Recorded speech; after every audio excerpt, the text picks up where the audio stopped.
I named the album Teenage Dream because it's a song off the record that just makes you feel this euphoric feeling. When you're a kid, when you're a teenager and you're falling in love for the first time, or you have like a fantasy about someone that you kind of idolize, like maybe it's a person or a poster on your wall that you grew up having on your wall, and you just like, maybe you wanted to meet them or be like them or like fall in love with them. Teenage Dream is kind of that feeling I wanted to exude off this record. Like, I really want you guys to fall in love with me.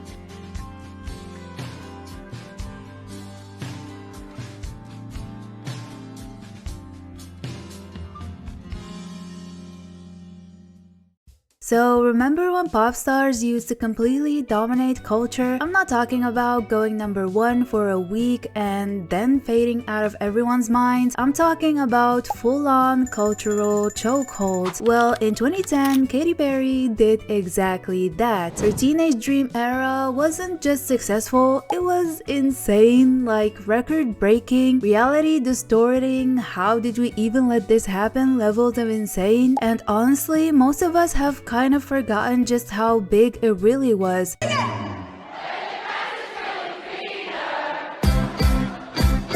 So today we're going to look back at Katy Perry's Teenage Dream era, the records, the aesthetic, the chaos, and the cultural chokehold it had on everyone who was alive during it, because honestly it was way crazier than you probably remember.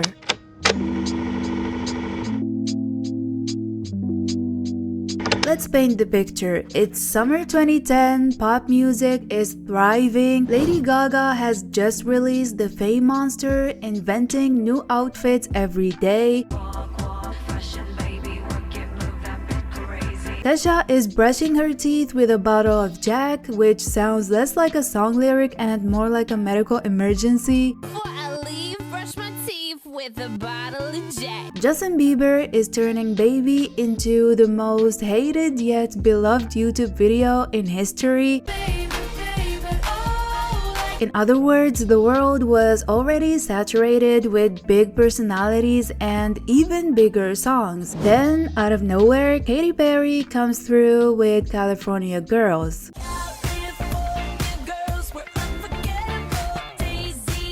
A single so aggressively summery that you could basically feel the sunburn just listening to it. Snoop Dogg is there for some reason wearing a suit made of candy. Greetings, loved ones. Let's take a journey.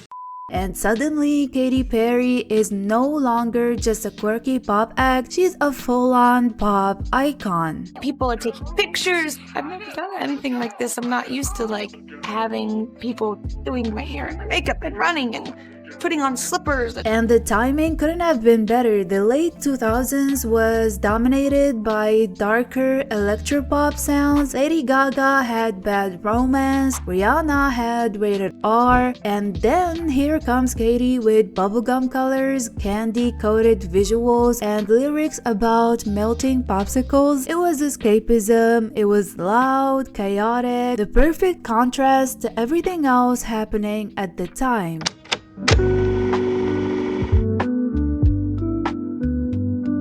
Now let's talk numbers, because this is where things start to get unreal. Teenage Dream didn't just sell well, it broke records that seemed impossible for a modern pop star to touch. The album gave us 5 #1 singles on the Billboard Hot 100, California Girls,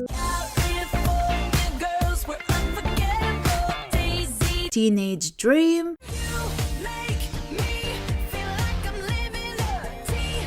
Firework,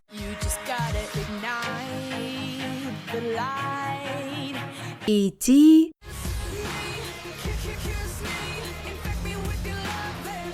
and Last Friday Night.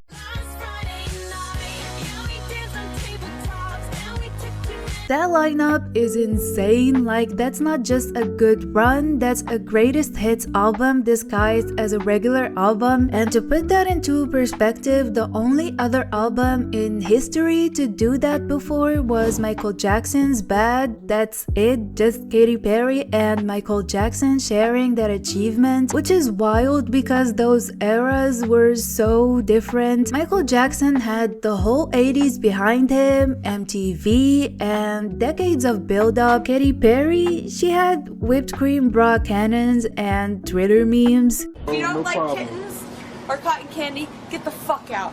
By the way, she almost got a 6 #1 single with The One That Got Away. It peaked on #3, but if streaming had been around back then, it would have definitely been another chart topper. The point is, Katy Perry wasn't just popular, she was everywhere. If you turned on the radio in 2011, there was literally a 50-50 chance it was her song playing.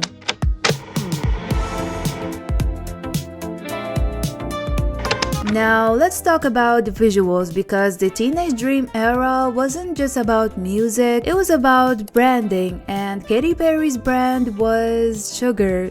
Hi, welcome to California. Hope this isn't annoying. Literally Candyland on steroids. We're talking bright pink wigs, lollipop forests, gummy bear armies. She had an entire music video where Snoop Dogg is basically Willy Wonka, and somehow it worked. Katy, my lady. Look at here, baby. And last Friday night, she played this awkward teenage alter ego named Kathy Beth Terry, complete with braces and nerd glasses. I just woke up and my solar system was off of the pose. Partying with Rebecca Black. Yes, Friday Rebecca Black.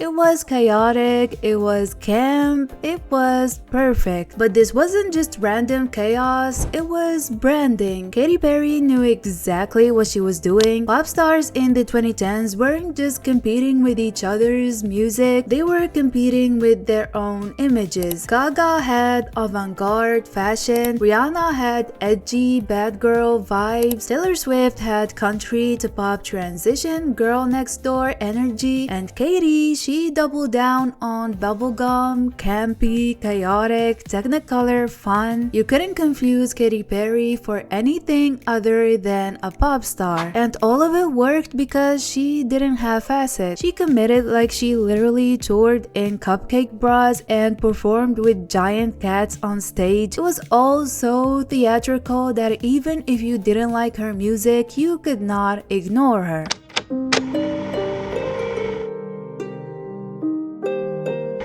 Now here's where things get complicated, because when we look back on iconic pop eras, we tend to talk about Lady Gaga's Born This Way, Rihanna's Loud, or Beyonce's 4, but Teenage Dream, it doesn't really get mentioned as often because Katy Perry was so mainstream, so inescapable that she almost became a victim of her own success. She gave us what was essentially a greatest hits album in real time, and once that run was over, there was nowhere to go but down. Her follow-up album Prism had big hits like Roar and Dark Horse, but it never reached the same world-dominating heights. By the time we got to Witness in 2017, people were kind of over it. The candy wigs didn't work anymore and the internet just moved on. But here's the thing, none of that changes the fact that for a solid 2 years, Katy Perry was the face of pop music. She had set records that very few artists have touched since. Teenage Dream was a once-in-a-lifetime kind of pop era, and even if her later career never lived up to that moment, it doesn't erase just how iconic that era was. That's all I've got for you guys today. This was so much fun to make. The Teenage Dream era is so iconic, and honestly, I don't think we'll ever see something quite like it again unless Rihanna decides to release something. Please, Rihanna, just something. But yeah, I hope you enjoyed this video. If you did, please make sure to leave a like and subscribe for more content like this one. But let me know your thoughts. What do you think? Was Teenage Dream truly the peak of 2010s pop, or was there another artist who had an even bigger cultural chokehold? Let me know in the comments. I would love to hear your thoughts. And with that being said, thank you for being here, thank you for watching, and I'll talk to you very soon.